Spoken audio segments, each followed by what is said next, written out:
ময়মনসিংহ নগরীতে কারফিউর কারণে মানুষের চলাচল সীমিত রয়েছে। অটোরিকশা ছাড়া চলাচল করছে না কোনো যানবাহন।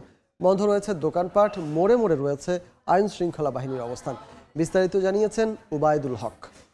কারফিউর কারণে ময়মনসিংহ নগরীতে সড়কে মানুষের চলাচল একেবারেই কমে গেছে এবং রিক্সা অটোরিকশা ছাড়া আসলে অন্য কোনো যানবাহন কিন্তু চলছে না।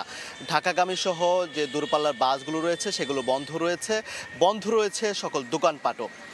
সব মিলিয়ে কিন্তু থমথমে একটি পরিবেশ বিরাজ করছে, কারণ গতকাল দিনভর কিন্তু উত্তপ্ত ছিল এই ময়মনসিংহ নগরী। মানুষজন কিন্তু জরুরি প্রয়োজন ছাড়া কিন্তু ঘর থেকে বের হচ্ছেন না। গতকাল কোনো ধরনের হতাহতের ঘটনা না ঘটলেও আতঙ্কময় একটি দিন কাটিয়েছে কিন্তু ময়মনসিংহ নগরবাসী।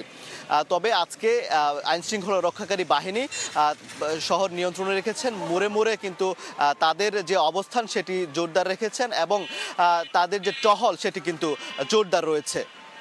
ওবায়দুল হক, সময় সংবাদ, ময়মনসিংহ।